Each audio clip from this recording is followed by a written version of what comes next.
Now, how big can it get? Well, I quit my job to take my, my maker movement hobby and turn it into an aerospace company. So in 3 years, we went from making, playing with Lego with my children to we make drones. We make more drones every year than the entire U.S. military.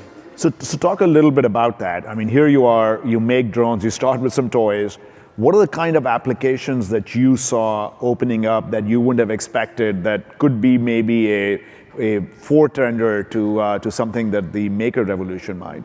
Like many people in the technology industry, we didn't say, oh, there's this application that we want to serve, so let's just create a drone. We created a drone because we could create a drone. I mean, literally, my first one was Lego Mindstorms Robotics in a toy airplane with my children.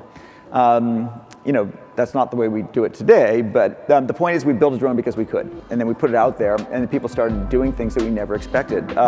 One thing we have, if you go to the Bay, today you can see windsurfers with drones following them with a GoPro camera, just keeping, it's called the Follow Me device, and it just sort of, you've got your personal camera droid.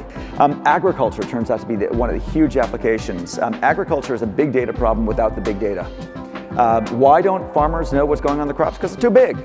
How are they, are they going to scatter sensors everywhere? Probably not. But a drone as a kind of a daily crop survey gives them the big data that allows them to use less chemicals, better crop management. Hollywood's using drones a lot, and as kind of infinite camera boom. These are things that, again, we're not going to come from the aerospace industry, but our community's doing it every day.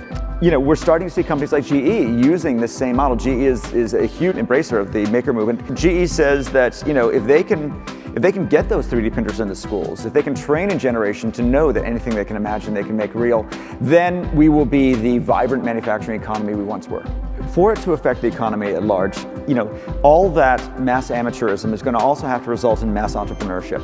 And those new companies have to be able to do something the old companies couldn't. My community is global. I'm completely agnostic as to where this revolution happens. What I want to see is the innovation.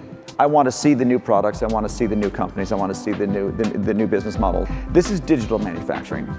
The nice thing about digital manufacturing is that everybody buys robots for the same price. So this levels the playing field. And what this allows you to do is not make things where the labor's the cheapest, it's make things closest to market. This is a short supply chain technology. So that's really inspirational, If you think about the fact that manufacturing could go through a similar entrepreneurial renaissance, and you have really sort of put your money where your mouth is, you've actually followed this and become the CEO of one of the companies in the space on the 3D robotics.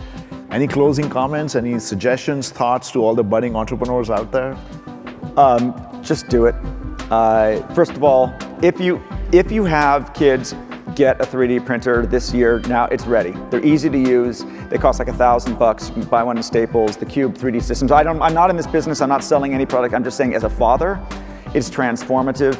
Just do it. If you don't want to buy a 3D printer, download one of those apps I told you about, 123D Design, 123D Catch, and just upload the design to Shapeways, which is a service, and have it printed for you. The ability to start companies out of this has never been easier. Between crowdfunding sites like Kickstarter, which means you don't need venture capital, to cloud manufacturing, which means you don't need a factory, to if you do want to create a factory, all those tools can be done, can be bought cheaply.